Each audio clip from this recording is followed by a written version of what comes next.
আসসালামু আলাইকুম দর্শক, আশা করি সবাই ভালো আছেন। এই হলো আমার পানির ঘাস, যত পানি তত ঘাস, অজানা হাইব্রিড ঘাস। একবার চাষ করলে 5-7 বছর নির্দ্বিধায় কাটা যায়। ইতিপূর্বের অনেকগুলো ভিডিওতে দেখছেন আমি এখানে গত বছর চাষ করছিলাম, তো এক সিজন কাটছি, আবার এই সিজন কাটার সময় চলে আসছে। অলরেডি ওই মাসে আমরা কাটতেছি।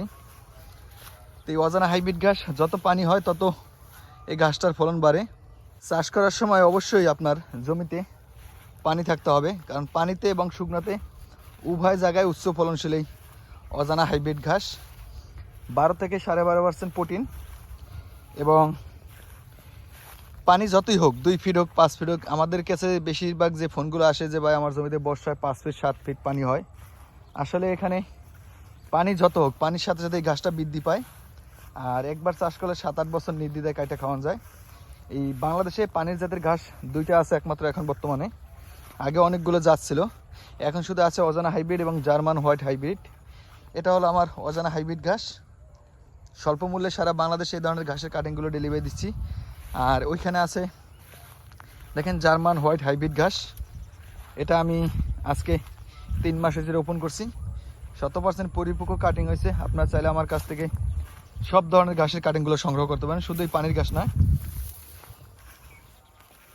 পানির ঘাসের সাথে আছে American 5G, Guatemala, smart নেপিয়া, elephant, Taiwan, German, সব এক কথা সব ধরনের ঘাসের কাটিংগুলি আমার কাছে পাবেন। দেখেন এগুলো যখন রোপণ করছিলাম তখন 1 ফুট পর পর রোপণ করছি, আর এখন জমি ফিল আপ। এটা ঘাসটা কাটার, জার্মান ঘাসটা আপনি 30 থেকে 35 দিন পর পর কাটা যায়। যেহেতু কাটিং উপযোগী করার জন্য চাষ করছি, এই কারণে আর কি ঘাসটা কাটি নিয়ে। ঘাসটা এখন বর্তমানে 8 ফুট 10 ফুট উচ্চতা আছে, 100% পরিপক্ক কাটিং হয়েছে।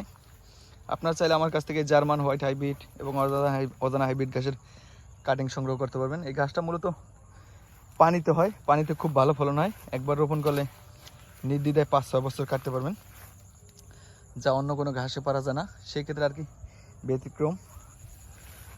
তো স্বল্প মূল্যে সব ধরনের ঘাসের কাটিং এই ডেলিভারি দিতেছি দর্শক। যেমন বিশেষ করে জার্মান ঘাসটা যারা ছাগল লালন করেন, যেমন বাড়ির আশেপাশে যে জমিগুলো আছে ফসলানা, এইসব জমিতে এই ধরনের ঘাসটা চাষ করবেন। একবার চাষ করলে আপনার জার্মান ঘাসটা আমরা যেমন 17 সালে চাষ করছি এখনও কাটতেছি এরকম। সেক্ষেত্রে অজানা হাইব্রিডটা 5-6 বছর খুব ভালো হয়, কিন্তু জার্মান ঘাসটা আপনার আজীবন থেকে যায় জমি থেকে না তোলা পর্যন্ত। দেখেন জার্মান হোয়াইট হাইব্রিড অধিক ফলন, এগুলো কাটিংয়ের জন্য রোপণ করা হয়েছে। আপনার চাইলে এই ধরনের ঘাসের কাটিং আমার কাছ থেকে সংগ্রহ করতে পারবেন, শুধু এই ধরনের সব ধরনের ঘাসের কাটিংয়েই। এটা হলো জার্মান হোয়াইট হাইব্রিড, পানিতে শুকনো উভয় জায়গায় উচ্চ ফলনশীল একটি ঘাস।